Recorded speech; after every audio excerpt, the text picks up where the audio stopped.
Well, when the list of names for the light flyweight division was announced, you always got the feeling that if these two could avoid each other, this would be the perfect final, the ideal final, the final that everybody wanted to see, and that's how it's worked out.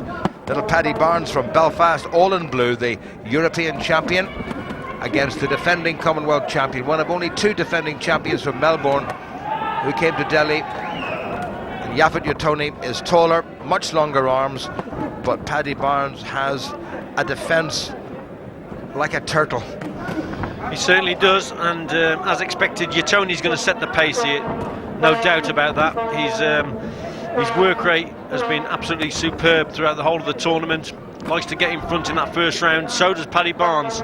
But Uutoni on the front foot, forcing the pace, and Barnes, as usual, watertight guard, very hard guard to get through, that is. Uutoni's never quite met anybody so far in this competition with as good a defence as Barnes. He came through against men from Papua New Guinea, from Mauritius, and in the semi-final Mohammed Wasim from Pakistan. Barnes defeated Ian Butcher from Scotland, one of the Maloney twins from Australia, and in the semi-final the very fancied Amandeep Singh, whom he outworked and outscored by 5 points to 0. So Barnes has had a slightly tougher passage. Interesting, Barnes taking a few steps forward, and he's just trying to catch his man on the counter, but he got picked off there, Paddy Barnes, and he's conceded the opening point. Those long arms of Jafet Uutoni proving problematical. Barnes is opening up a lot more than we've seen him, Richie. Yeah, well, the tactic here from Barnes is quite clear. He needs to get close to his opponent, you see. So the Northern Irish corner have told him, you've got to get up to this man, get on the front foot a little bit. Although Uutoni's setting the pace, plenty of punches coming from him, Barnes is trying to close that gap and nick the odd point, and there's one there. That's exactly what he's done. The tallest man in this light flyweight division, which has moved up from 49 kilograms maximum to 49, so 48 kilograms maximum to 49. Good work on the turn by Barnes into the last minute of the opening round, and as you'd expect, nothing between them, one apiece. Good footwork by Barnes. Has to get in close if he can. Both orthodox boxers, and Uutoni by far the taller of the two. That wasn't a bad little right hand by Paddy Barnes, didn't score. Remember, you've got to land with the knuckle part of the glove with sufficient force on the target area, and Barnes has done just that again. Target area being the front and side of the head and the body, and 3 of the 5 judges at ringside within the same second have to press the appropriate button, and they've now done that 3 times for Paddy Barnes. Good, clever right hand into the body of Uutoni, and having conceded the opening point, the little battler from Belfast has picked up 3 without reply, and Barnes should go into the break 3-1 up. Started slowly as ever, Paddy Barnes, but came through strongly. Yeah, he did. He found the quality shots towards the end of the round there. Lovely. Just to get into your straight here. Just come in on your right hand. Come in on his right hand side. You're hitting him with body shots as well. They're pointing. Yeah, he's got to get close to his man here, but as Uutoni's coming forward, that was a good punch from Uutoni, but Barnes was better. His accuracy was a lot better towards the last minute of the round, and he was closing the gap. Little short right hand there from Paddy Barnes. That was a good shot. And yeah, it's a good start from Paddy Barnes. Just takes a shot on the inside there as he's walking forward, but he found the quality punches because he's open, Uutoni. There's no doubt about that. He is open. He just sets a high pace, and the movement has troubled Paddy Barnes in that first round, but he got to grips with it the last 30 or 40 seconds.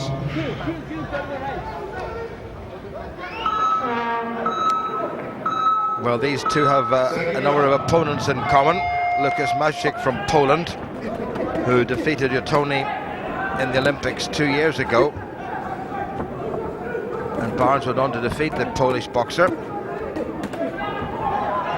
So Paddy Barnes from Belfast, reigning European champion. What a terrific sequence he had in Moscow just a few months ago. 3-1 up against the defending champion from Namibia, Jafet Uutoni.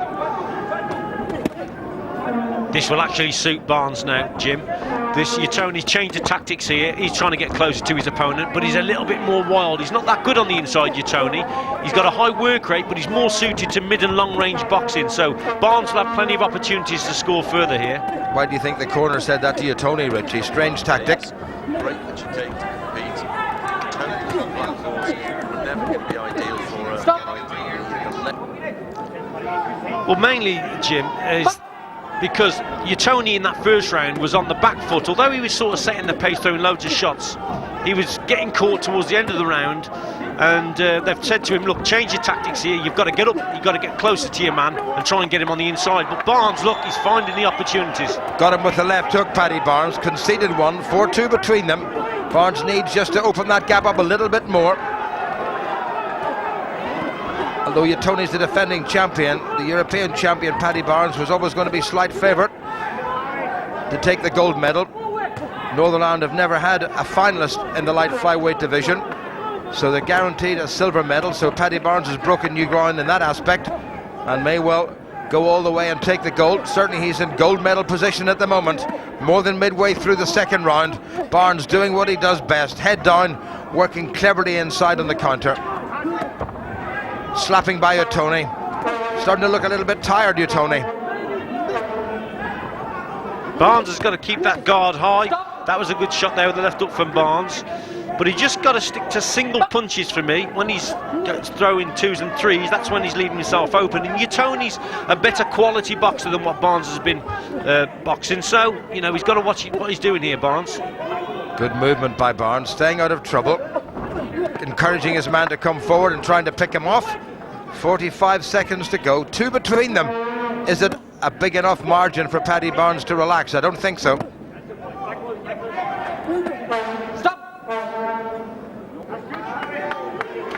Keep the punches up from the Indian referee to Jafet Uutoni.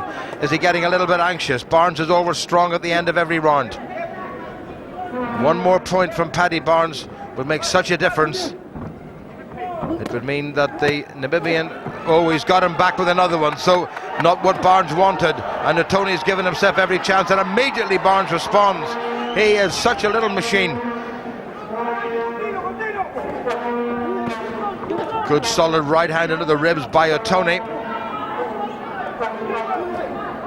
Got to keep the defence up, Barnes, and he's lost another point again, and this really, Richie, is still there for the taking. Yep, this is anybody's contest. It really is close. Paddy Barnes throwing more punches than what he usually does, and I think that's half the problem in that, giving Uutoni opportunities to land and score shots, and that's what he's doing. But it's a closer round. Uutoni was getting to his man here, was trying to get closer up to him to land shots, but that was a good little punch there from Paddy Barnes. But he's throwing much more, and if you don't get your guard back to the on-guard position, gets caught with the right hand there, you get punished, and that's exactly what happened there to Barnes, that right hand from Uutoni. Yeah, it's close.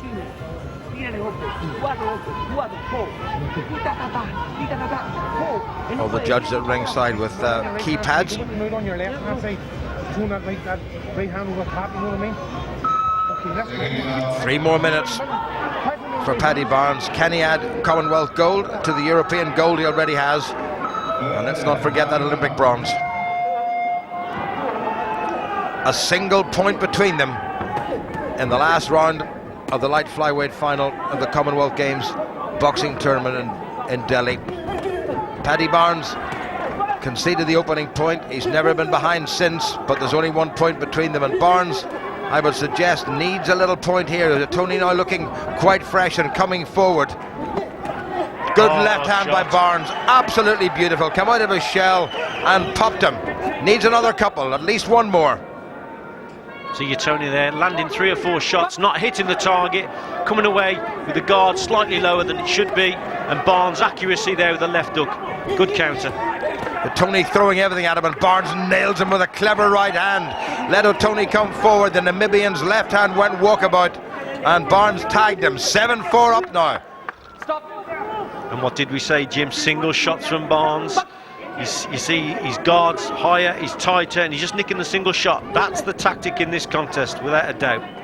Well, he has been a master craftsman all the way through this tournament, Paddy Barnes. Only conceded 5 points in his opening 3 contests, 4 here, but that's not surprising against Jafet Uutoni.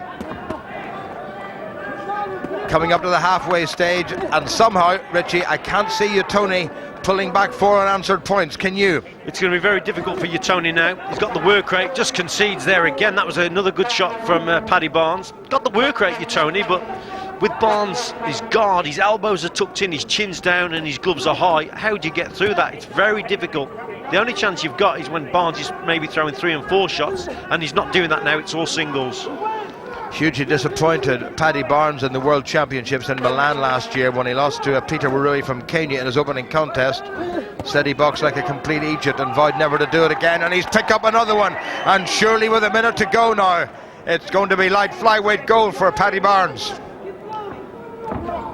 He even looked at his corner there. That was confidence for you. They must be telling him that he's 4 up. But yeah, it's going his way. Doesn't need to relax at all, doesn't want to concede anything to give Uutoni a chance. Left hand from the Namibian was a slap, open part of the glove. 45 seconds to go between Paddy Barnes and Northern Ireland's first gold medal of these games. They haven't won a gold medal since way back in 1994 when they picked up 2 in Victoria.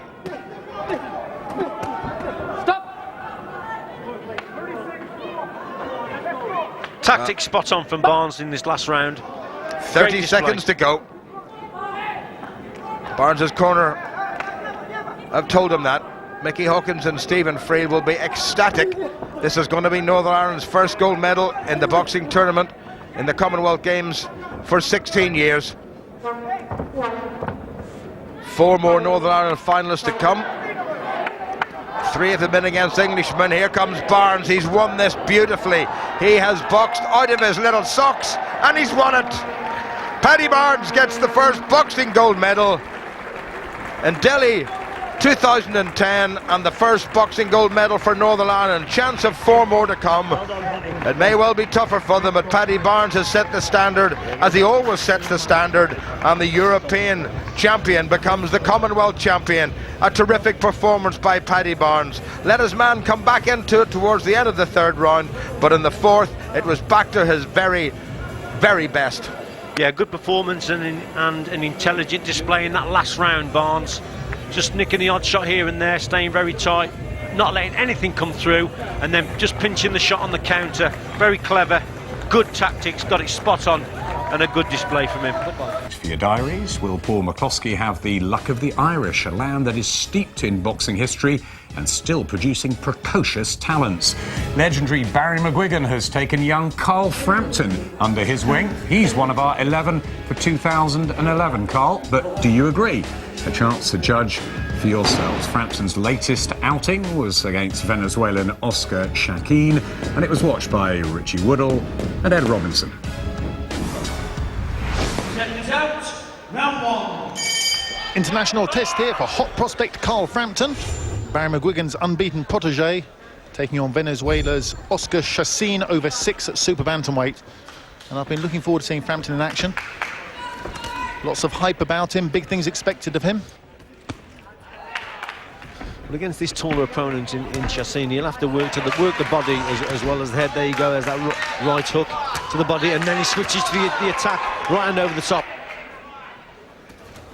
Nice uppercut, switches round to the side with the right. That was a really solid left hand to the body. Yeah, super. He's going to be tested here, his durability. Is Shaquin. Frampton caught once or twice himself. It looks to the left hook counter. Certainly Frampton looks like the future, coming forward, aggressive, picking his shots nicely. Well, this is good. This is good from Frampton, though. Oh, lovely shot. And Frampton steps up, goes a little bit square on, caught himself. Oh, that was better. That was lovely work there. He adjusted his feet going back there, did Carl Frampton, and then produced a lovely 1-2. Oh, lovely shot at the end.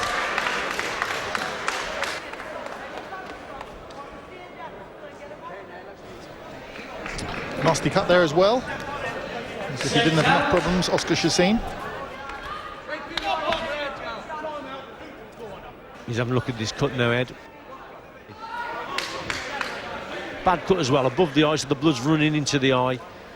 Could impair his vision. Shaquin wants to continue, but they he's all lost do, every though, round. don't they? And John Keane lets it go on. He wipes the blood away with his glove, which will only make things worse. Chassin, as he's caught with a left hook for his troubles. Oh, shot. That was a good shot. The ref's going to have a look at this now, again, and rightly so. It's all over. It's all over. Another good educational win there for Carl Frampton. 24 years old, unbeaten in 9. What do you think of Carl Frampton? Well, obviously, Barry McGuigan, who we all know knows his boxing, has seen something special in him and taken him under his wing. So that alone tells you there is good stock and good potential there. He's undefeated as super bantamweight. There's a lot of good super bantamweights coming out of Ireland at the moment, and he's at the moment he's leading the pack. Wearing orange, green and white, the colours of the Irish flag. He weighs 72.5 kilograms. His record consists of 12 fights with 7 wins, 3 defeats, 1 draw and 1 no contest, including 4 KO victories. Fighting out of Ballymena, Northern Ireland, United Kingdom, please welcome Joe Sugar Rhea.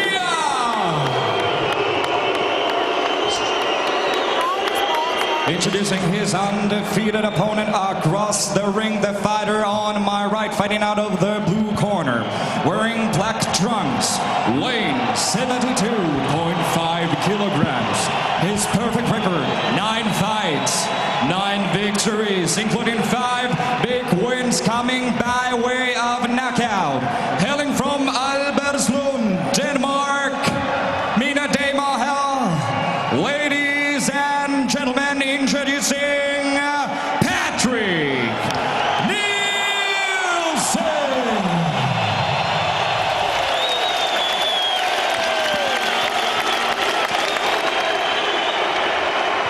So, here we go. Okay, go back to O'Connor. Thank you. Over. Hands. So we've got the Irishman Joe Rhea in action here against the undefeated Dane by the name of Patrick Nielsen. And in the corner with Joe Rhea, you would have noticed the former British lightweight champion Graham Earl. So the southpaw, tall Danish southpaw Patrick Nielsen from Albertslund in Denmark. 9 fights, 9 wins, 5 wins inside the limit. And Joe Rhea, well, believe it or not, actually got the same name as an actor from Northern Ireland. Comes from Birmingham these days, but originally from Ballymena in Northern Ireland. 7 wins, 4 inside, 3 defeats, and 1 draw in 12 starts for Joe Rhea.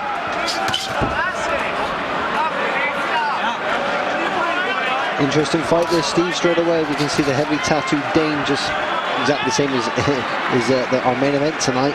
Kessler.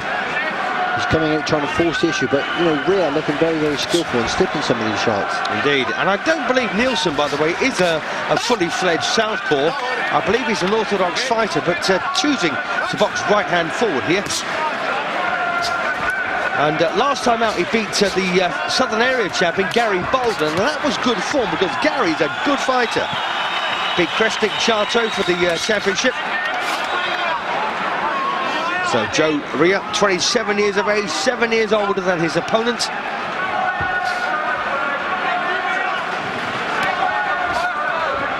And Patrick Nielsen doing well. Started boxing back in 2004, and Rhea began the same year, although a month later. Yeah, Nielsen just trying to dominate and push out and force that jab. Really stamp his authority in this fight.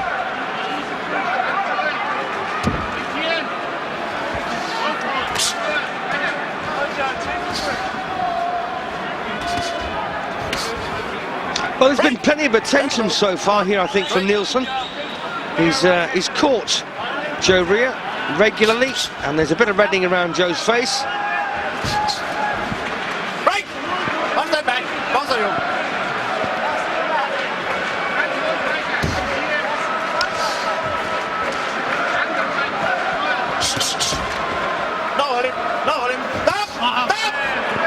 Oh, well, little shot there. Little cheeky little against the rules. Okay. Referee for this one, Jan Christiansen. Okay. Come on, box! And I suppose that often happens in boxing, of course. And the first rule is defend yourself at all times. Absolutely right. It's tiddlywinks. It's boxing. It's not tiddlywinks.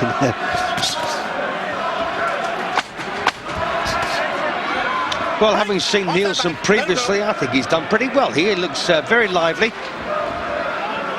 First time I've seen Joe box. So at the end of the first round, which goes Nielsen's way.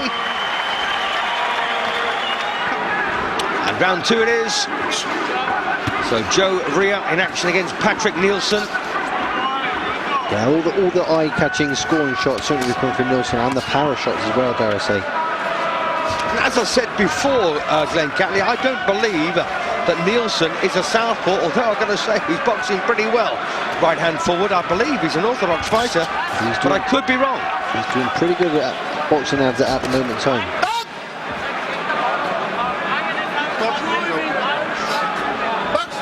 So Joe Rea, who's mixed in pretty decent company so far, took Dominic Britch the full 8, and the Britch is a pretty decent fighter. And we keep seeing Rea switching from orthodox to southpaw. Yeah, worth mentioning, by the way, that Britch 20-0 when he faced Rea.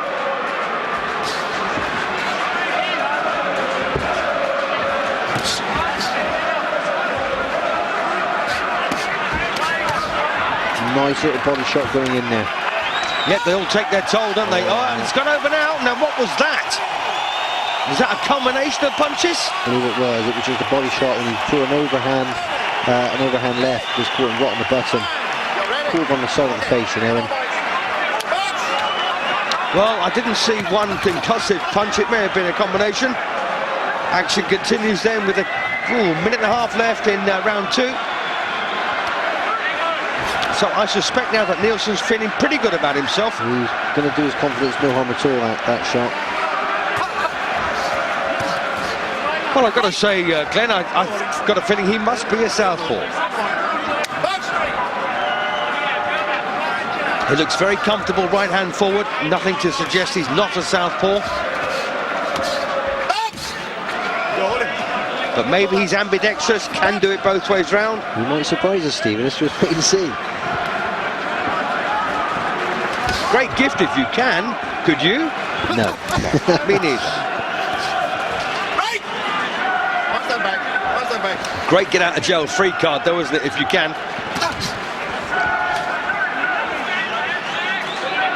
You have to, I believe you have to be quite exceptional to get away with it myself. I flirted with it, but very badly.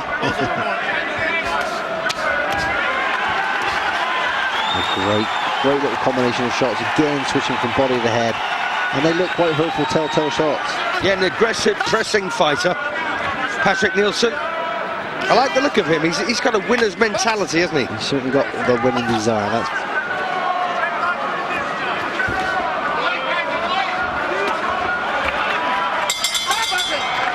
yep, good round there, and that'll be a 2-point round for Nielsen. Meaning it's 2017 with only 2 gone and potentially, of course, 6 to go. And who can forget the night that Graham Earl fought Michael Katsidis? What a fight that was. Great fight. Great fight. So round 3 of a scheduled 6. Just to remind you, black shorts, Patrick Nielsen against Joe Rea from Ireland in the tricolour shorts. Hit the floor in the second, remember. And not having a good time here, really, Glenn, is he? No, he had a little surge there, but nothing really caught of any great significance. But he had a little go.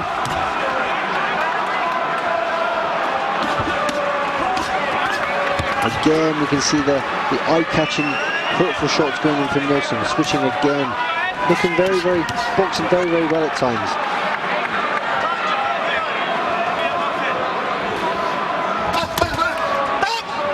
Well, right hand there. Got through from Rea. Didn't make much of an impact, though. No, just a little reminder there that he's still in this fight, you know.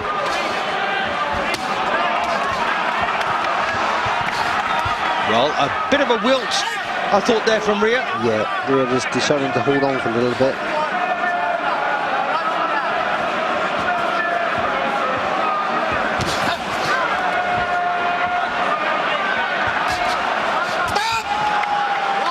Well, he's gone again. Getting a count. I think that was a body shot, although I'm not absolutely certain. Yeah, Rhea's legs have gone really, really stiff now. Not an awful lot of bounce in them. And that's always a telltale sign that the fire is becoming a little bit drained, a little bit weary. And dare I say it, hurt when the legs go stiff. Well, he's got him again. Yeah, sheer pressure here from Nielsen. Could all be over. The Quartermain right, switch the attacks from the body to the head. Well, here in Denmark, it's a standing 9 count. So the action then resumes here in the 3rd round. And once again on the prowl, Patrick Nielsen. And Joe Rhea needs to take care of himself now, not get overly involved.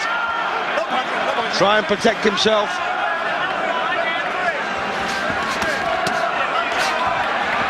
Well, once again, flurry of shots there, and the towels come in on behalf of Joe Rhea. Well, I think the referee's kicked it out, hasn't he? And it's all over now. It's all over. Well, there you go. Seconds later, the referee stops the contest. The referee, of course, at liberty to ignore the towel. Those that don't know, it can be ignored by the referee, although I must say at his peril. It was a little bit one-way traffic, and he was, yeah, the referee was a little bit brave for his own good, I think, then, but.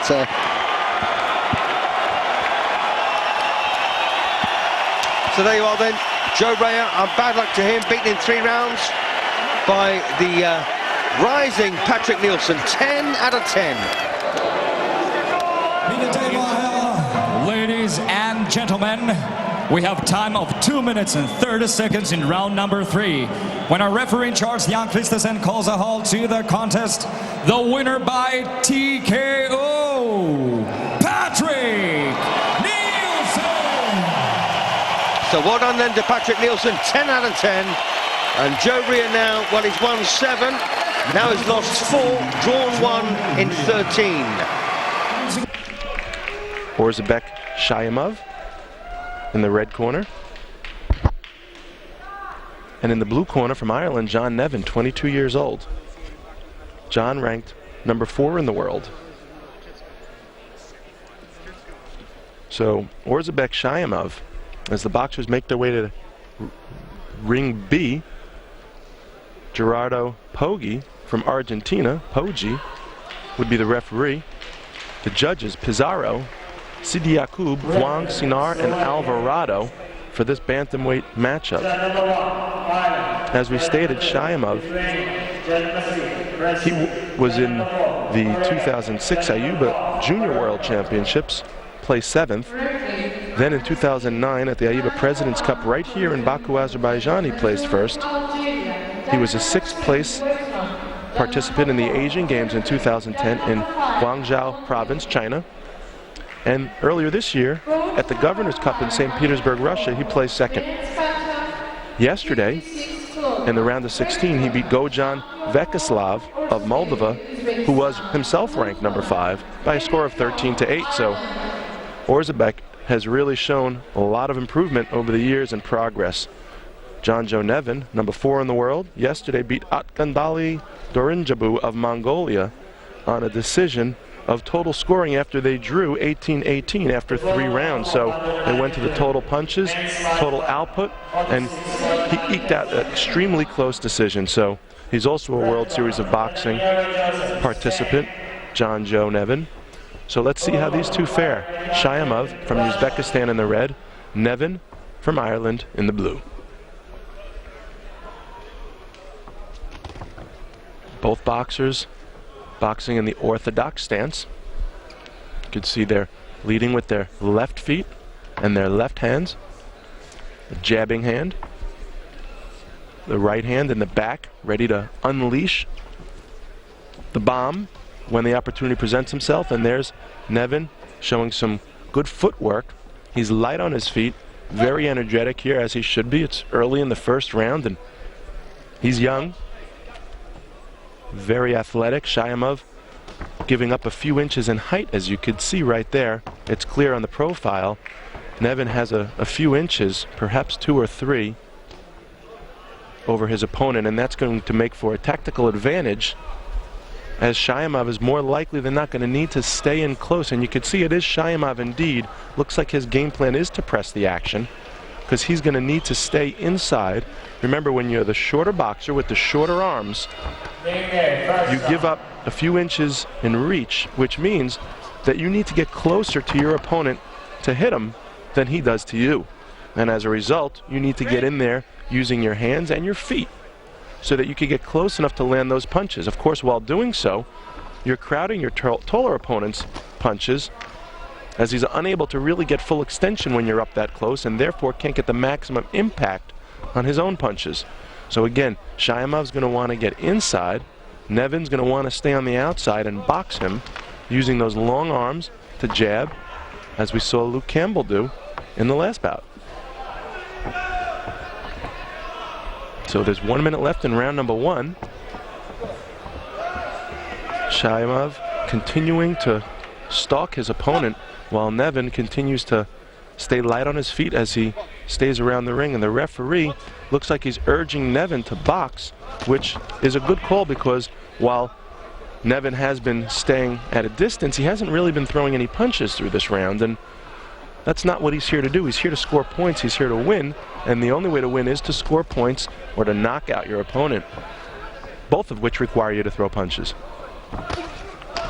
Shaimov continuing to press the action. Now Nevin picks up his pace a little bit. Nevin even looking now to stand there and trade. Big looping right hand by Nevin, followed by a left. Both of them deflected, not clean scores.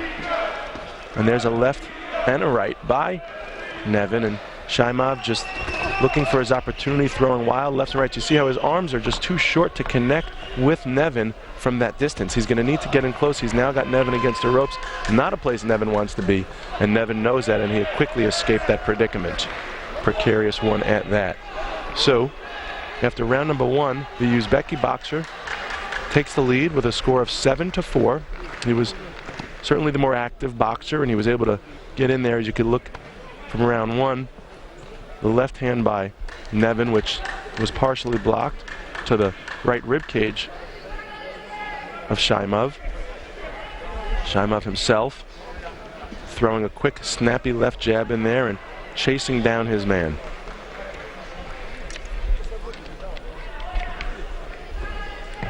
Wonderful job by the Azerbaijani Boxing Federation as well as AIBA to organize this event.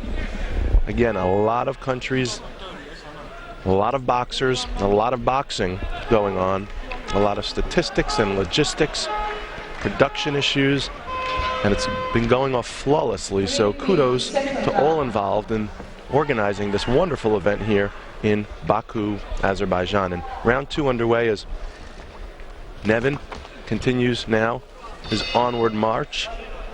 He's now pushing the action in round 2. I'm sure his corner told him, now you're the guy down on 3. It's an interesting change of events here. In round 1, the taller boxer was going to let the shorter boxer bring it to him, and as soon as the shorter boxer went up on the scores by 3 points, in round 2, now the sense of urgency for the taller boxer to actually press the action. So it's interesting to see what a change of events can do. It still plays into Shaimov's hand, because now Nevin's going to have to get inside or press the action.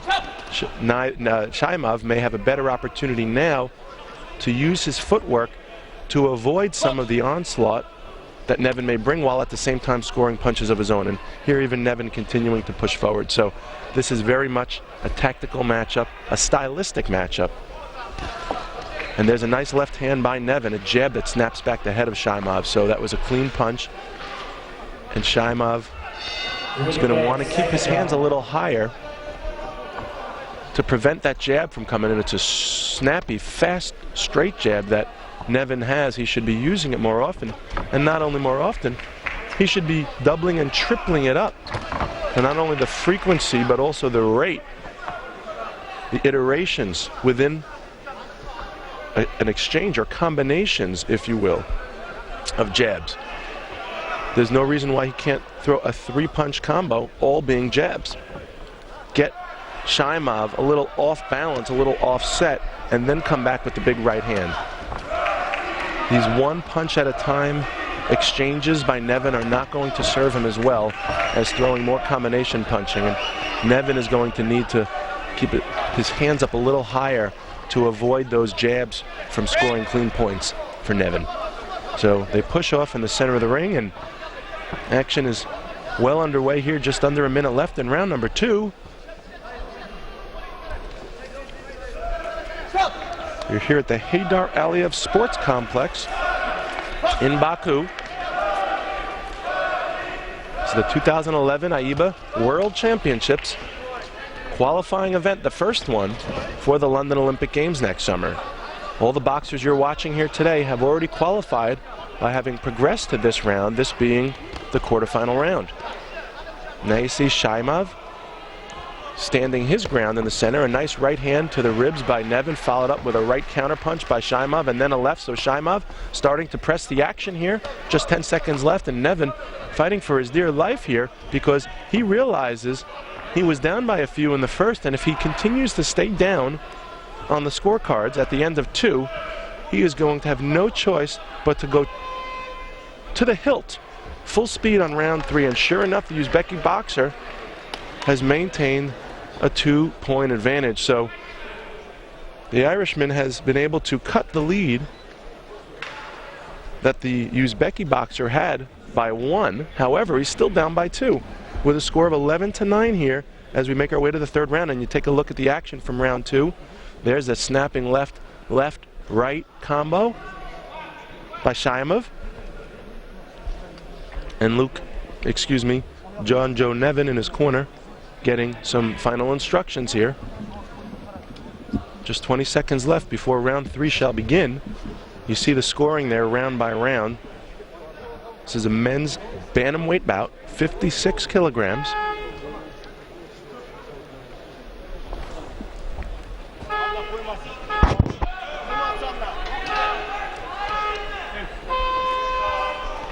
And we're back in action here for the 3rd and final round. The lunging lead right hand by Shaimov wasn't expected by Nevin, and Nevin's really going to see the sense of urgency now as Nevin continues to press. He's got to come up 2 points and then more to take the lead, all while keeping Shaimov from landing 1 score. So he's got his work cut out for him, does John Joe Nevin. Nice left hand right down the middle. There's that jab through the guard of Shaimov that we spoke of earlier. Again, Nevin is going to want to continue that jab. Look how Shaimov's hands are down. It's a great opportunity. Nevin's going to want to use his feet if he needs to, deceivingly, to get that jab in. Perhaps Shaimov feels he could see that jab coming and slip it. Well, not if Nevin gets creative. He could use his feet to get inside. He could also do feints like that. However, he's going to want to feint the other way. He may feint the right hand and then follow it up with the jab, or feint the jab and then throw it with the right. But just the feint without the follow-up punch doesn't score you any points. Although he may be thinking down the road like a chess match, 1 or 2 moves ahead. He throws the feint once, doesn't throw the punch, throws another feint without the punch. Maybe get Shaimov thinking that the feint is only the feint. And then perhaps on the 3rd time, throw the feint with the punch behind it. Maybe catch Shaimov off guard. He could be thinking that, although he's only got a minute and a half to employ that tactic. So if that's what he was thinking, he's going to need to get on that horse quickly. And as the strap of the headgear gets readjusted by Nevin's corner, we're just at the halfway point of this 3rd and final round. I don't yet see where Nevin has caught up, at least not so overtly. May have snuck a point or 2 in there, but I don't think I've seen that. So Nevin's going to really need to press the action. He may want to try going to the body, maybe throw a right hand to the body while Shaimov's hands are up like that. A point scored to the body is worth as much weight as a point scored to the head. Doesn't matter where he gets the points from, he just needs to get them.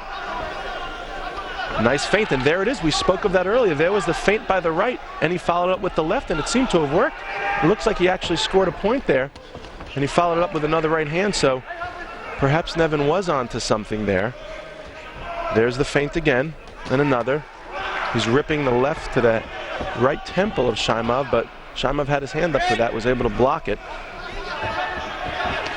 A nice left hand right through the guard by Nevin. So perhaps Nevin is starting to cut this lead away, and there was another right hand that may have scored. So this one could look to be very close on the scorecards. Nevin keeps up this work rate. Now looks like Shaimov seems to be the aggressor. Perhaps he feels he needs to score some more points. The referee going to caution Nevin, and boxing resumes right here in the center of the ring. 20 seconds left. Tension so thick you could cut it with a knife, and a nice lead right hand by Shaimov. He's bringing it on now. Left hand by Nevin, a double. There's the double jab we spoke of. Do it again. Throw that right. One last score perhaps before the final bell. Nope. Wasn't meant to be. We shall see though. This could be very close. Very exciting bout so far here in Ring B. Men's bantamweight quarterfinals. Orzabek Shaimov and John Nevin. See the corner of John. Perhaps a look of consternation. Not entirely certain whether he's going to come away with this victory. He's already got a spot to London, but of course he'd love to medal, and perhaps better than medal, to gold. Take first place here at the World Championships. He's going to have to get through this right here. Let's wait and see.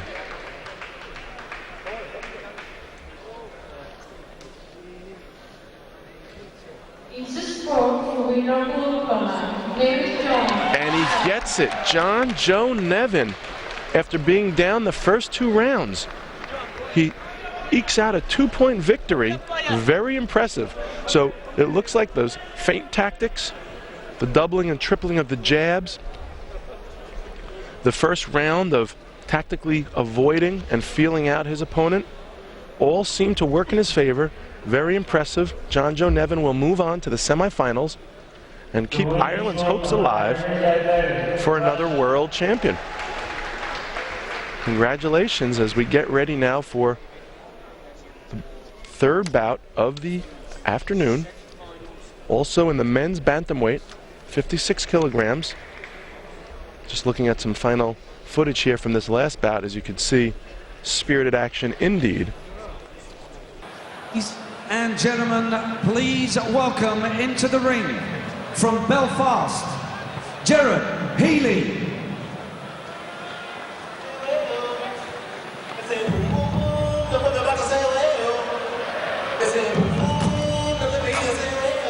Well, here's Gerard Healy in only his 3rd professional fight. Won 1, lost 1 so far. It'd be an upset if he were to beat Liam Smith here. As you heard Steve say, he's a hard lad.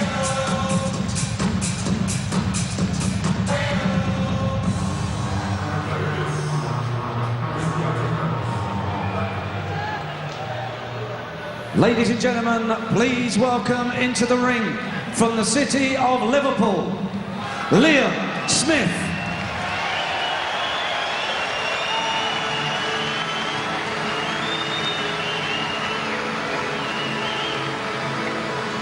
From the Fighting Smith family, Liam has 1 draw on his record, which he puts down to the fact that he went into the ring against Terry Carruthers and took off 1.5 stone in about a week and a half in order to get down to the weight to take that contest. Well, he's better prepared tonight. That's just crazy. That's why the boxing board have brought rules in for boys at championship level, so they don't cut that sort of weight. I know it goes on a lot in America, but down here the British Boxing Board are very stringent on that fact. So obviously, hopefully he's learned his lesson, and now we'll see a better performance tonight. Well, as you're hearing, he did look good last time out, beating Barry Jones, a 3rd round knockout. Before that, had a inside the distance win against Matt Scriven. He likes to think of himself as a welterweight. His weight ballooned up to about 11.5 stone almost, but now back towards the weight at which he does look the most effective, and let's see if he can produce something good tonight. Yeah, well, just looking at his record, Barry Jones is a very good win for him, especially a boy in his 8th fight. To go to knock someone out like Barry Jones, that's a very, very good performance. Ladies and gentlemen, our next contest this evening, sponsored by Fat Gary Sports, is 6 3-minute rounds in the light middleweight division. Firstly, please welcome, weighing in 11 stone, 3 pounds, fighting out of the red corner, wearing the green, white and orange shorts, hailing from Belfast. Please welcome, Gerard Healy. And across the ring, his opponent this evening, fighting out of the blue corner, wearing the green and white shorts, weighing in 10 stone, 13 pounds, 8 ounces. Please welcome, undefeated in 8 professional contests, with 7 wins and 1 draw, one of Liverpool's 3 fighting Smith brothers, Beefy Liam Smith. The referee in charge of the action is Mark Lyson of Liverpool, who will now give his final instructions to both boxers. Okay lads, above go the rules. It's to obey my commands. If I tell you to break cleanly, defend yourselves at all times, okay? Touch gloves. Ladies and gentlemen, 6 3-minute rounds. Liam Smith, trained by Joe Gallagher, big brother Paul in the corner, along with Anthony Crolla. Paul has got a fairly spectacular engagement of his own coming up before too long. He's going to be fighting George Groves at Wembley, and that's one really to look forward to, which you'll be able to watch on Box Nation on November the 5th.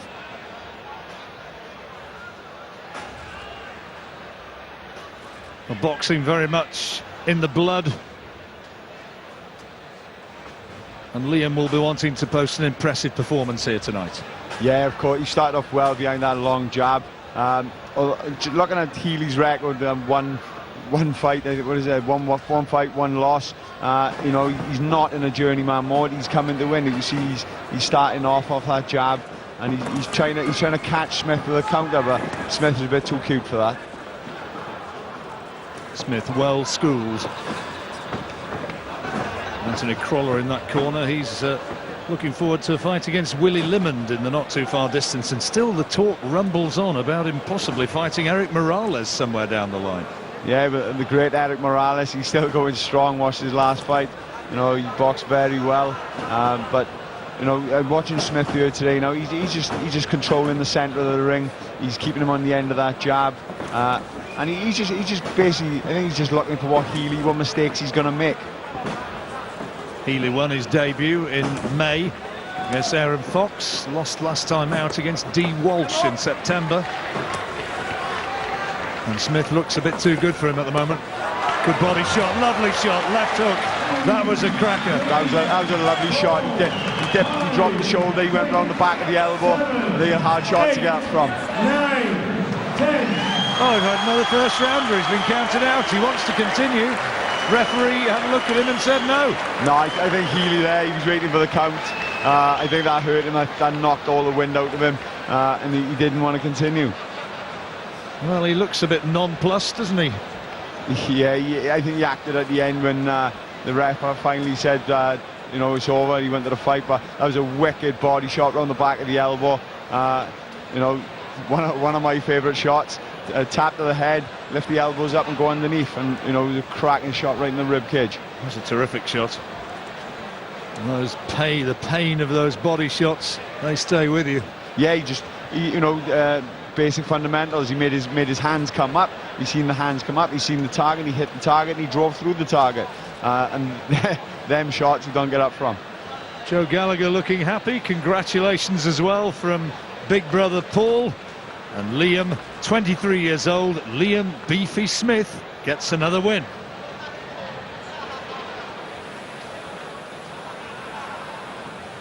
Ladies and gentlemen, at 1 minute 36 seconds of round 1, Gerard Healy has failed to beat the referee's count. The winner in the blue corner from Liverpool, Beefy Liam Smith. Well, we were talking about whether or not these first round stoppages would continue. Richard, you've had another. I wonder if this trend is going to continue all night, Steve. Ladies and gentlemen, please welcome into the ring from Belfast, Tommy Tolan.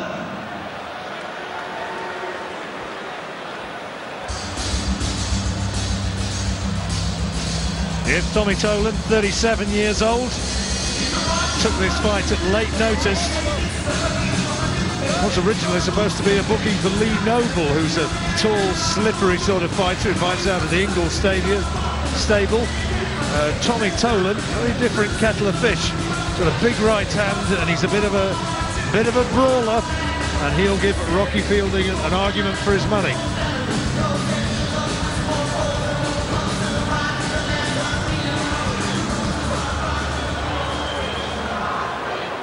Please welcome into the ring the Rocky from Stocking, Rocky Fielding.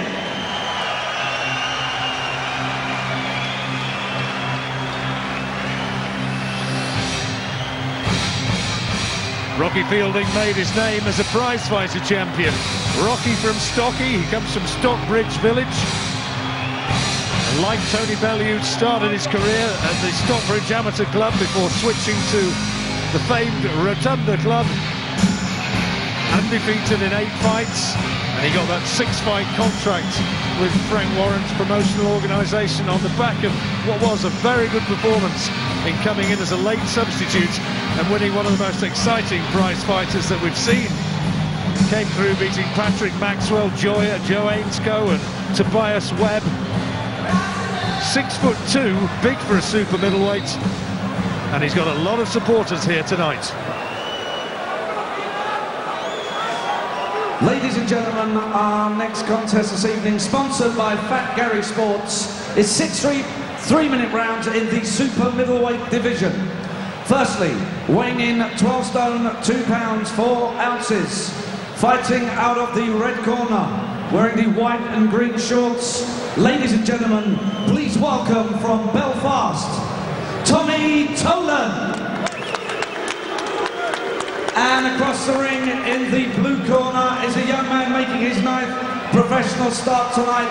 Please welcome from Liverpool, wearing the white and purple shorts, weighing in 12 stone, 3 pounds, 8 ounces, undefeated with 8 straight wins and 3 knockouts, the Rocky from Stocky, Rocky Fielding. The referee in charge of the action is Steve Gray of Fleetwood, who will now give his final instructions to both boxers. Come on, Rocky. Okay, boys, if I call break, you take 1 step back, okay? No punches around the back of the head. Touch gloves. Good luck, boys. Ladies and gentlemen, 6 3-minute rounds. Big height and reach advantage for Fielding. There he is, and there's Tommy Tolan. Just 5'8", almost as wide as he is high, isn't he? And just demonstrating that he has got the appropriate gun shield. England rugby players take note. Yeah, you say obviously height and reach advantage by Rocky Fielding, but it can have the opposite effect. It's very hard punching downwards as well. So if Tommy Tolan makes himself a little bit shorter, he can make things hard for Fielding. But obviously Fielding should be using his reach, keeping that long jab, which he's got a lovely jab, and keeping him at distance and keeping him comfortable. Very popular lad, Rocky Fielding. I was there when he won the prize fighter tournament at Liverpool Olympia, and it was an electric atmosphere that night. Yeah, he was unbelievable, and Rocky Fielding, he was a late substitute, but most of the crowd were there to see him.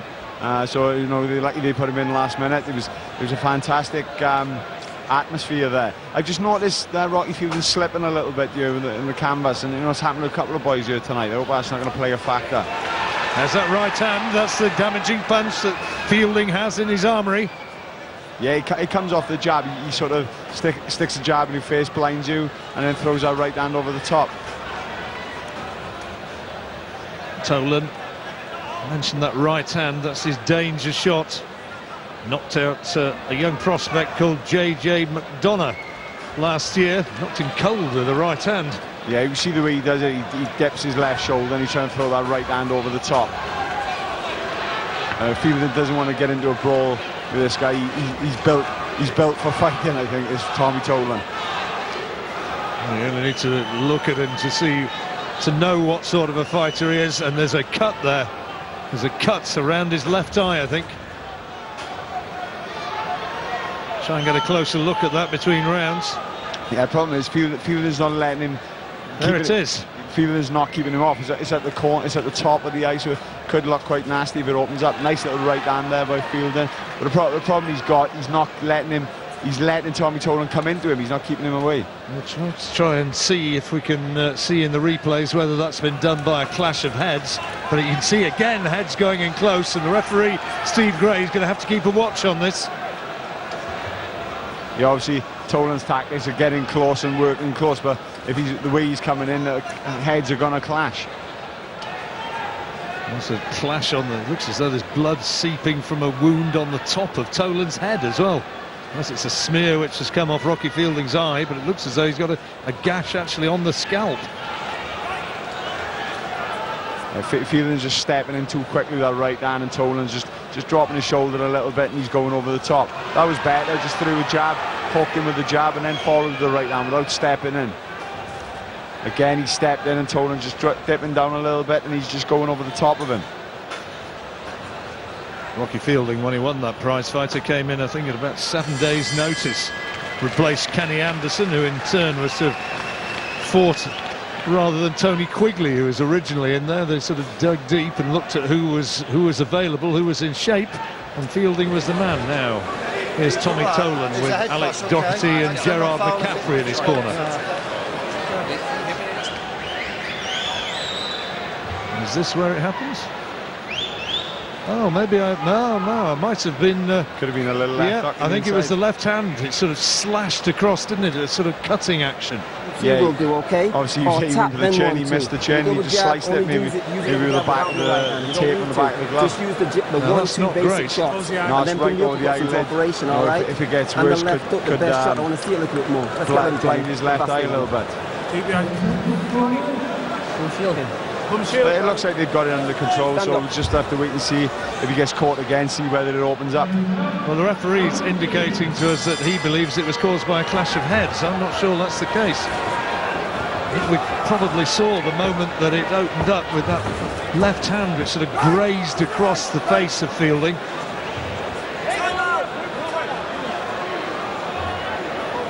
Now, the ref's having a word with them, and it's about heads. But it's almost inevitable, really, when you've got such a size disparity as there is here. Well, at the end of the day, Tommy Tolan can't stand off Rocky Fielding and expect to win. The only way he's got a chance of winning is getting in close, working the body and catching him over the top.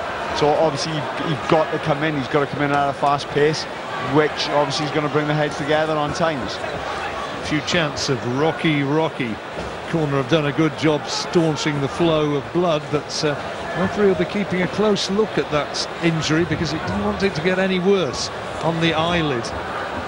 No, that's better from Fielding, just keeping him at range, keeping him occupied, keeping Tolan busy with that jab, not falling in, just biding his time. How disconcerting is it, Enzo, as a fighter, when you suddenly realise that you are cut and there's blood coming down into your eye?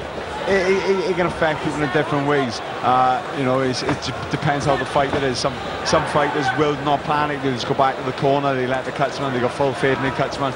Others will panic and think the ref's going to stop the fight. So they don't know how bad it is, and come out all guns blazing. So it depends each fighter. Each fighter acts differently to different things. I suppose some fighters are more cut prone as well. If you a Ricky Hatton, then you're used to it. But James DeGale, for instance, when he was cut in that 9th round, was it, against George Groves, you could visibly see him thinking, well, this is certainly not in the script. Yeah, Ricky Hatton would be more upset if he didn't get cut. I think he knew how to deal with it. He knew what he was doing. He was comfortable that if the occasion arose, it was all new to DeGale, and James DeGale visibly was affected by the cut. He kept dabbing away at the eye. The referee seems happy enough with Fielding, who's doing a better job in the second round, keeping it at range. Yeah, he's just inching himself forward and popping that jab out. Nothing stupid. He was falling in with the right hand in the first round. He hasn't done it so much in the second round. But you've always got to be careful with Tommy Tolan. He's come to fight. He's come to get Rocky Fielding's name on his record. Won 3 of his first 5. He was stopped in 2 rounds by Tony Jeffries last year. So when he stepped up in class, he has struggled, but Last fought in September, so he's fit, he's in shape. Yeah, he looks strong, he looks like he fancies the job as well.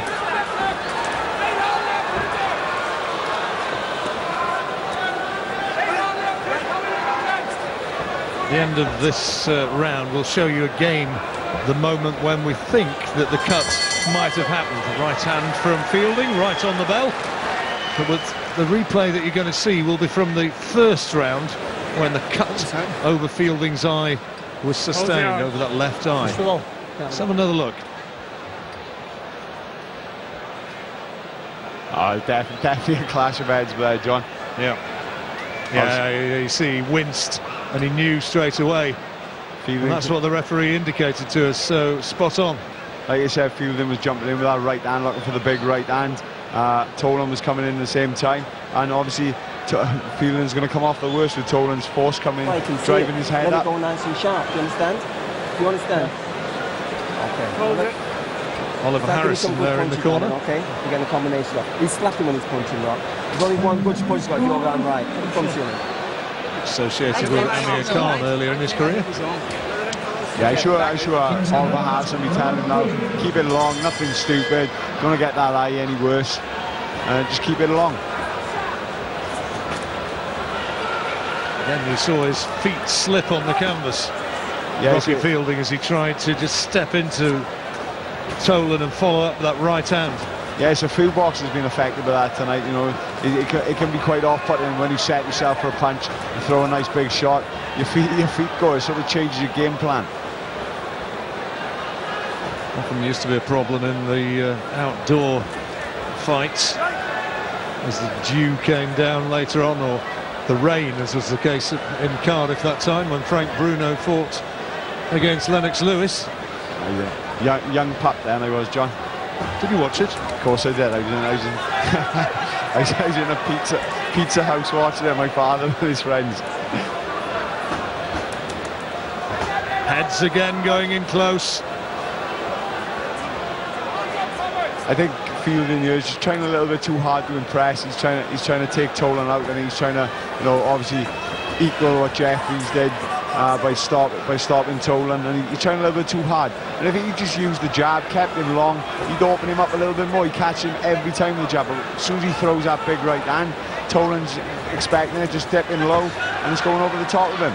And it's getting a bit messy then. But Fielding has got a lovely jab, should be using it a lot more. Fielding, incidentally, real name Michael. He was given the nickname Rocky by his dad when he was a baby. Father Tosh boxed as a good class amateur in his day. Yeah, but I don't really know him, but you know, obviously looking into the cot and thinking, yeah, that's a Rocky if ever there was one. Yeah, lovely family, all of them. I spoke to them after the prize fighter when he beat my nephew Tobias in the final, and you know they congratulated Tobias and you know showed a lot of respect, and you know that's nice to see. This, you know, boxing. People think boxing is a brutal sport, but it is a sport of gentlemen. You know, they get the differences out in the ring, and more often than not, you see them hugging and kissing after the fight. Not obviously like Victor Ortiz hugging and kissing during a fight, and look what happens. Well, Webb against Fielding would be another decent fight, maybe somewhere down the line. Yeah, you know, the general consensus of that night was, you know, Webb had a very hard draw. Robin Reid and Jermaine Smile. Yeah, fought Robin Reid, hadn't he? Yeah, Robin Reid put a lot into that fight, and then obviously Jermaine Smile pushed him all the way. If I'm honest, I didn't want Tobias to go out into the final, but you know, he looked spent. He looked a spent force. Fielding looked fresh. He looked good all night. But you know, Tobias showed he's a warrior, and he wanted to go on. He just got clipped by a left hand there. Fielding doesn't want to get careless. He's a lovely boxer when he keeps it long. Tolan hasn't got much of a chance to get near him. But when he's stepping in, that's when Tolan's going to fire, and you know that's what is dangerous for Fielding. Well, 3 rounds gone, everything going Fielding's way so far, but just at times it's just got a little bit messy. A solid right hand from Fielding.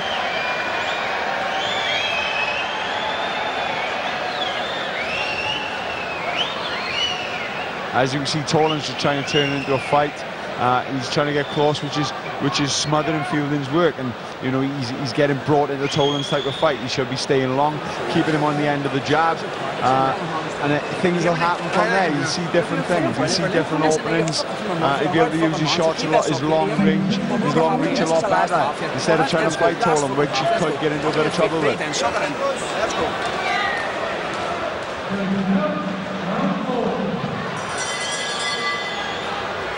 So we move into the second half of the fight. It's the 6th round of the super middleweight contest, and Rocky Fielding from Liverpool on the attack again in the early stages here. And you can see every time he lands, crowds, many of his supporters springing to their feet. They'd love to see him win by knockout, but Tolan is a tough man. Yeah, but when he's keeping it long, he's throwing nice long shots. Tolan hasn't got an answer, but then he feels a bit of excitement. Fielding, he goes in for the finish, and that's when he's getting caught, and that's when it's looking a bit messy. But every time he keeps it long, he's throwing nice long shots.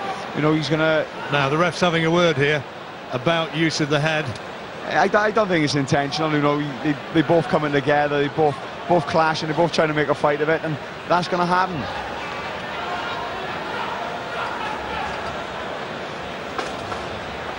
So he's just caught him coming in there, nice long, and then he dives in where he gives Tolan a chance. Tolan just keeps coming though, isn't he? He's a strong fella. Yeah, you know, he's taking some shots and he hasn't quit. He kept trying. He's switching stance, and he's making a fight of it. But he drawn Fielding into his fight. Penny for Fielding's thoughts though, when he was ready to fight Lee Noble, who's slippery, rangy sort of fighter. Then suddenly, 2 or 3 days beforehand, not Lee Noble anymore, it's Tommy Tolan. It's a very different sort of set of problems he presents. Yeah, it is, but unfortunately that is boxing. Has happened so many times in my career. I'm supposed to be fighting one person, then I'm fighting someone else, and by the end of the week I'm fighting the 4th person I'm supposed to have. But you know, that happens in boxing. Those are things you've got to deal with. But obviously he is young, he is still inexperienced as a professional, and you know, these things happen. He's going to have to learn how to deal with it in a little bit better way. But you are right, there's totally 2 different styles of fighters here. Fielding still only 24 years old, and only in his 9th professional fight, undefeated as a pro. And 3 of those wins all came on the same night in that prize fighter contest. 3-round fights they were.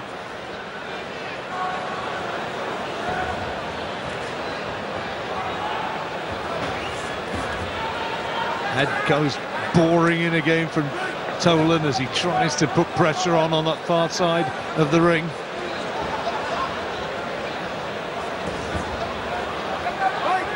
He's totally neglected his jab for a minute, Fielding. I think he's just looking for that big right hand, catch him coming in. And he'd be much better off just pushing the jab in his face, going to set that right hand up. A little bit of it may be having clearly got a lot of support in this auditorium, maybe just straining for the big shot that little bit too much, wanting to hear the roar of the crowd. Yeah, definitely. You know, you see he's got talent. I think he's just trying that a little bit too hard. When he's on his toes, when he's keeping it long, he looks a good level fighter. You know, when he's trying to fight, he looks scrappy.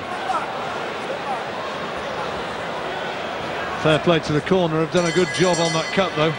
Yeah, fantastic job. You know, it looked quite a nasty cut the first round, but he stemmed the bleeding. You know, it hasn't been a factor in this fight.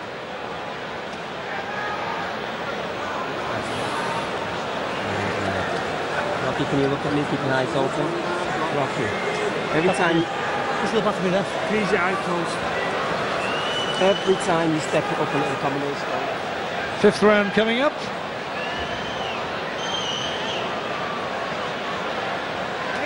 Aye. How do you feel? Yeah, brilliant. 1 million. 1 million %. 6 million. Come on, you hear me? Just for fun all day, son. You hear me? Yep. 2 rounds to go, 6 fucking minutes. Take a centre ring, feint, and get that going. I get the right hand all the time. So just do the right hand all the time. Come on then.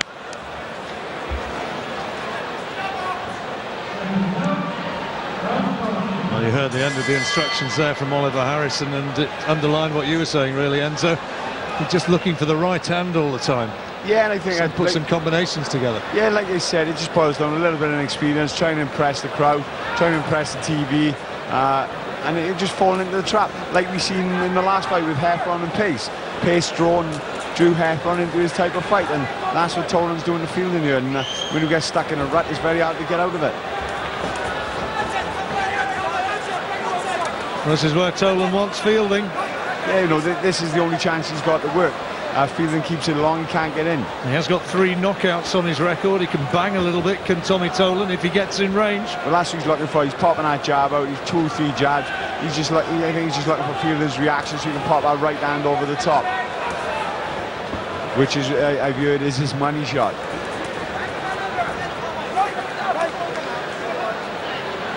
The fielder needs to stop him in tracks, and a nice solid jab, nice little body shot. Good left hook. Good left hook. He needs to stop him in his tracks with a nice stiff solid jab, make him think twice about coming in. Give himself a bit of room, give himself a little breathing space.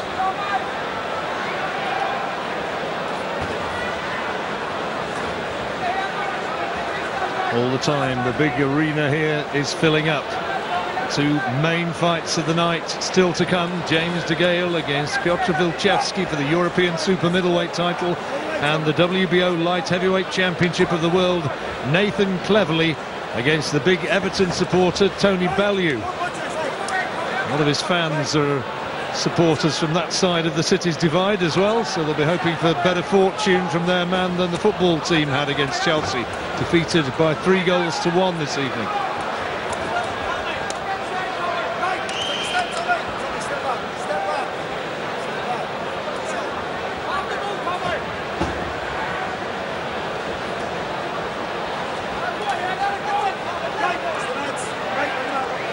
It's all getting a little bit messy. Yeah, you know, Tolan's doing the only thing he knows how to do to win this fight, and that's getting close. But Fielding's coming into his game plan. He's playing into his game plan. He's drawing into the fight. Nice little right hand, and he come off the jab. Nice solid jab, stick it in his face, the blinding stick, and then pop the right hand over the top. But what Fielding's doing, he seems to be stepping in on the right hand too quickly, and Tolan's just dipping down and he's going over the top of it. He's a lovely boxer. I'd like to see him keep it long, use his boxing ability a bit more. That's certainly what he was being told, or my impression of what he was being told in the corner. And he's dictating terms in the closing seconds of this 5th round. There's the head going in again. You see the wince from Fielding as he tried to keep it away from that damaged left eye. Manages to do so, and just 1 round remaining. I've got him winning every round though. Yeah, he won every round. He's looked good on times. No, I'm not going to be too harsh now. I'm not going to be too critical on him. He's inexperienced. He's just fallen into another man's fight plan. Tolan's making him box the fight he doesn't want to box. Winning easy. 6th round coming up.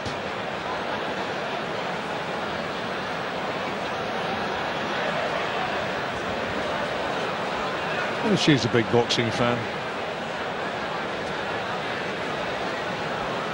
They're nearly tagging. Let's go. Nothing, sorry. Keep the hands up. It's for Tomas and Fenn and the boys. He's going to come. He's going to come. Yeah.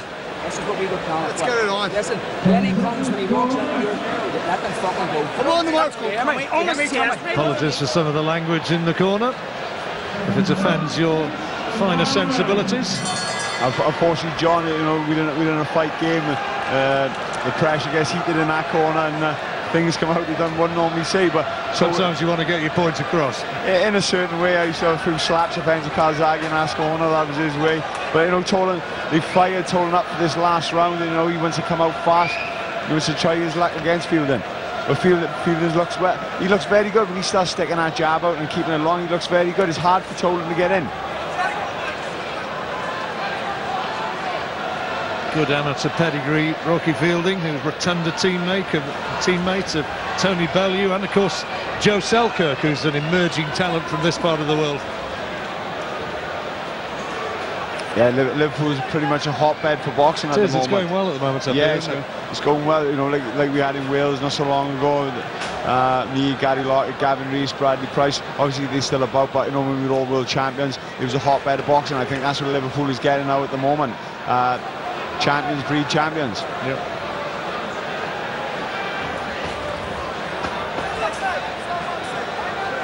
Again, the messiness caused by the clash of styles. Tolan just trying to get in range and land the one bingo punch. Needs to find that big right hand from somewhere. Not really been able to land it flush. Yes, styles makes fight, John, and you know, if Fielding had someone who was standing off him and trying to box him, he would look very good.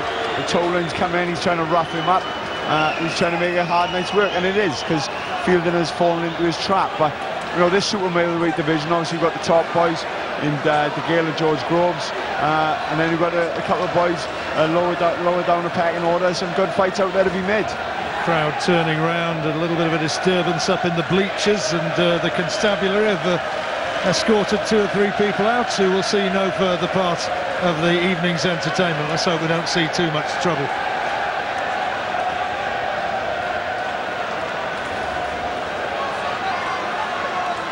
Final round, Fielding still trying to unload. Yeah, he just wants to finish Tolan off. I think he wants to forget this night. He hasn't enjoyed it. It's been a hard night's work. But again, you know, I think it's his 9th fight. He's still experienced, still inexperienced. He's all learning. You know, he watch this tape. Next time he fights someone like Tommy Tolan, he will be keeping it long. He will be using that jab, and he will be using his range to better effect.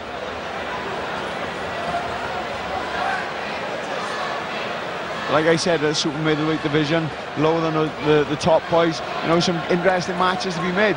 I think everyone would like to see a rematch with Webb and Fielding, both of them when they're fresh, rather than when they've already done 6 rounds with other people. Yeah, that'll be a decent fight, maybe somewhere down the line. Last few seconds then of the final round, and a few chants of Rocky, and the supporters get the result they want as Steve Gray raises the hand of Rocky Fielding, and for me, I had it 6 rounds out of 6. Yeah, he won all the rounds. Like I said, on times he boxed really well. On other times he let Tolan dictate the way the fight was made. But you know, good. You know, it was a good learning fight. He boxed well at times. You know, he'll watch this tape again. He'll learn, and next time he won't make the same mistakes. So that completes the hors d'oeuvre. Next up, we have the main event, and Mark Burdiss shortly will confirm a big points win for Rocky Fielding over Belfast Tommy Tolan. Scores a contest 60 points to 54. The winner in the blue corner from Liverpool, the Rocky from Stockey, Rocky Fielding. Rocky Fielding, the winner. And next up, James DeGale against Piotr Wilczewski, and then the big one, Nathan Cleverly against Tony Bellew. I can hardly wait. Never mind Rocky from Stockey, it was all a bit sticky for Rocky tonight, wasn't it? As John was just saying, next up James DeGale, the former Olympic champion who lost his British and Commonwealth belts last time out to his arch rival George Groves. Tonight though, he looks to win again as he goes hunting for European glory. And it was good to hear Frank talking about the last man left standing. There's you and the your European title fight. There's George in his fight against your old opponent Paul Smith, and the winners there, or 1 or 2 of the winners there, end up fighting Kessler because he's done a deal with Sauerland. So that must have been music to your ears as well. When he even mentions names like Kessler and things like that, I get a little shiver through my spine thinking, yeah, wow, imagine that, box for a world title. But I'm just ready to deal with my fight first and my business, and win the European title. Hopefully Gorgeous George, that's his new name, wins his fights and defends his titles, whatever, and then we can get it on again, and then we bruck him up and then move on to the next thing, man. But boxing for a world title, someone like Kessler or something like that, that's a dream come true for me.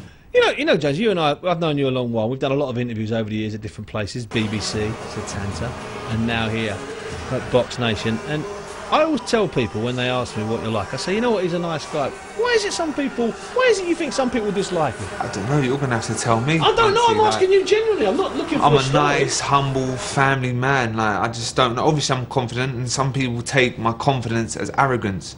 But it's not arrogance, it's that I'm so confident in my ability and where I'm going. You won a gold medal at the Olympics. That's what I'm saying. I won a gold medal for our country in 2008, and yeah, I don't know, it's a bit of a weird one, but like I say, I've got my fans out there, and yeah, and hopefully I can build it.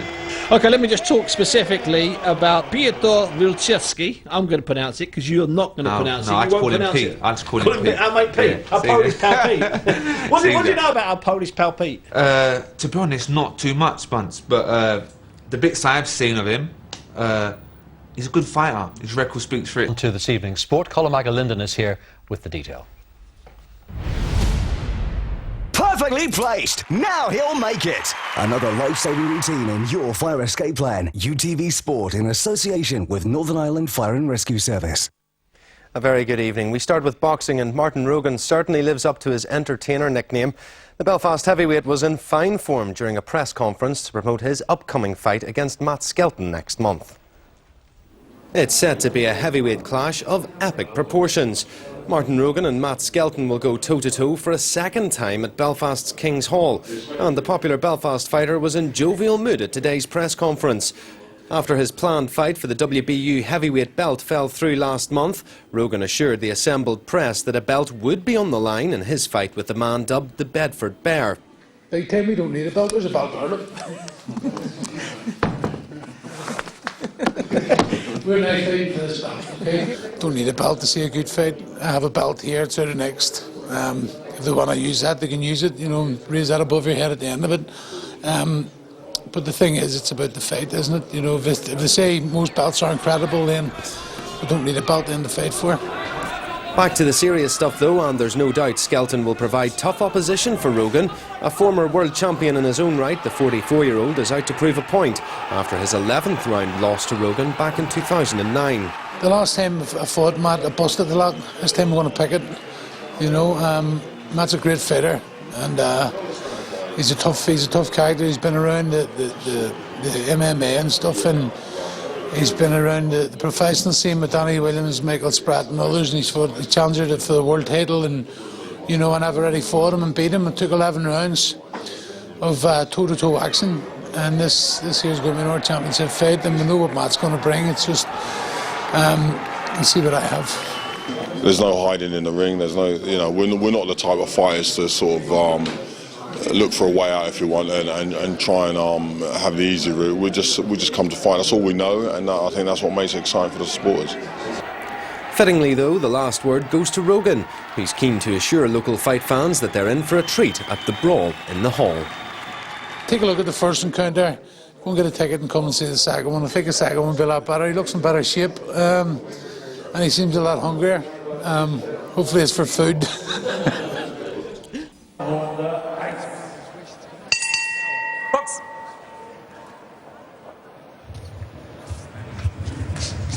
Boxing on a bit of a roll at the moment, Duke in Germany.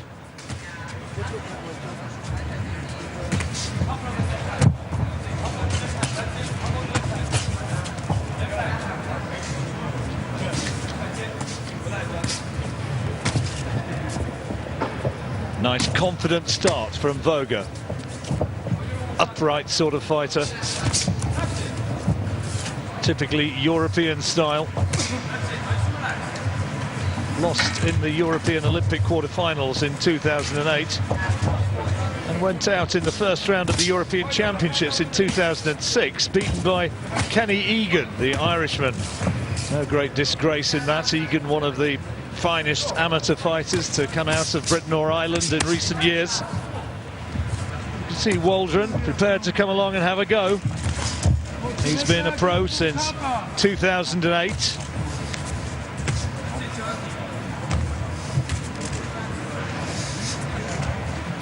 Waldron lost 2 of his first 3, but one of those was a disqualification for headbutting Danny Cousins. Last time out, Voga, incidentally, stopped Cousins' brother, Sammy, in 5 rounds. Fighter from Hampshire. But Waldron can be heavy-handed. He dropped Danny Cousins in the opening round of that contest, and he's prepared to get stuck in, but he's got pale skin. The sort of skin, sort of face, which is likely to mark up as the fight unfolds.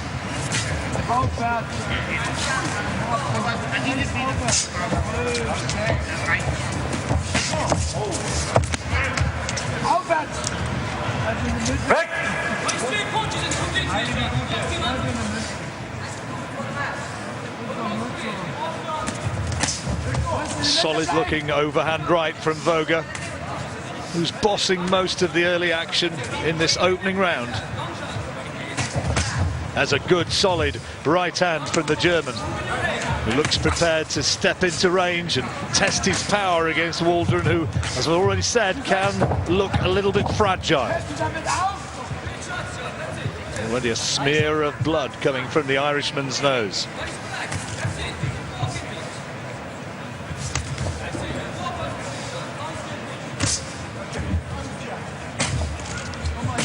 Waldron's lost his last 3, Duke. You'd think that Voga would be very much a big favourite to win this one, and already in this opening round he's bossing the action.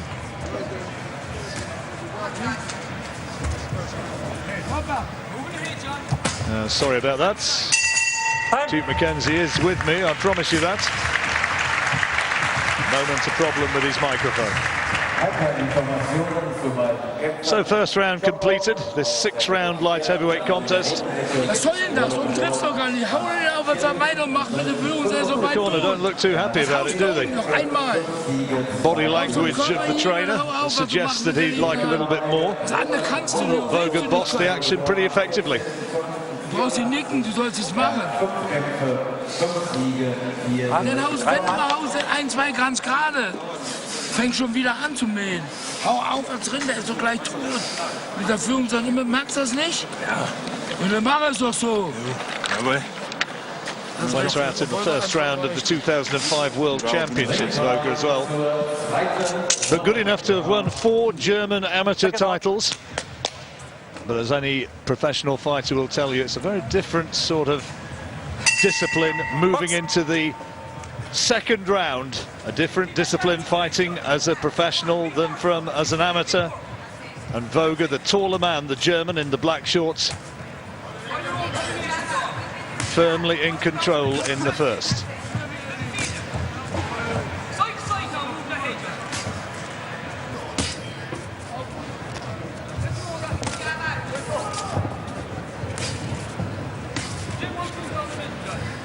Jabbing confidently, Waldron trying to keep gloves up high.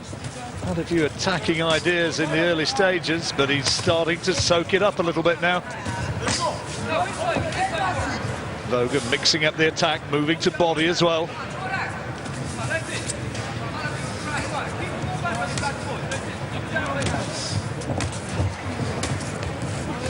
Well, Waldron came into this as a late substitute for Paul Morby, who was originally going to fight, the Portsmouth fighter, who did have a decent win against Matthew Barney a way back. But Morby was stopped by Kenny Anderson. As a result of that, wasn't allowed to take his place in this contest, so Waldron got the call as the substitute.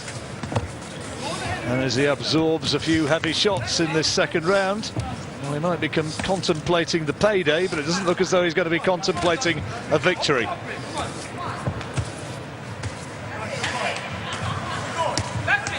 That's better. Better from Waldron, and you could hear from his corner. They're pleased to see him find the target with that right hand, but it's a single shot. Plants himself nicely, Voga.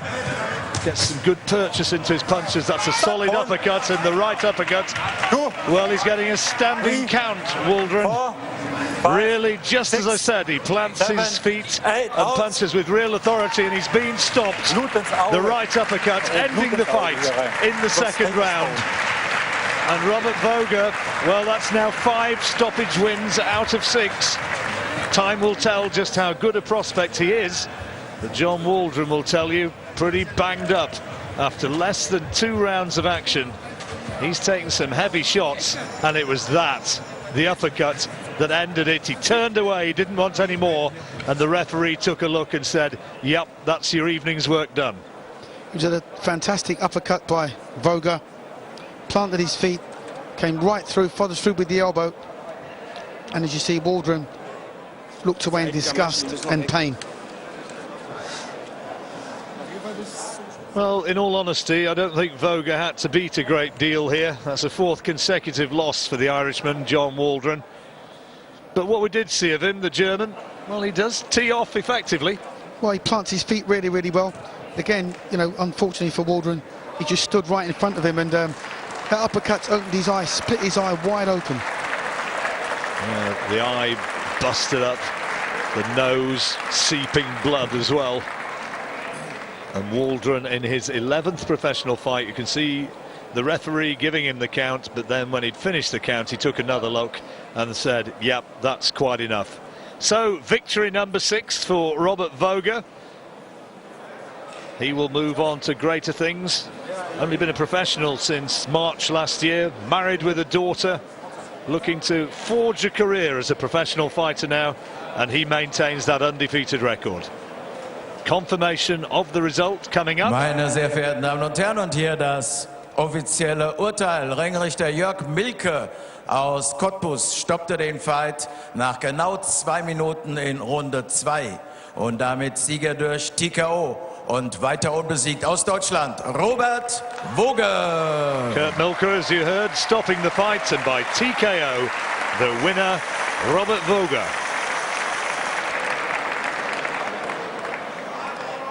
Brave battling performance from the Irishman, just didn't have enough there, did he? Right, when we come back, we will start to build up to our main event of the evening. That man, the captain, Marco Huck, putting his world title on the line in Germany against Rogelio Omar Rossi. He could be a dangerous opponent, but will he have enough to dethrone the captain? We'll find out when we come back.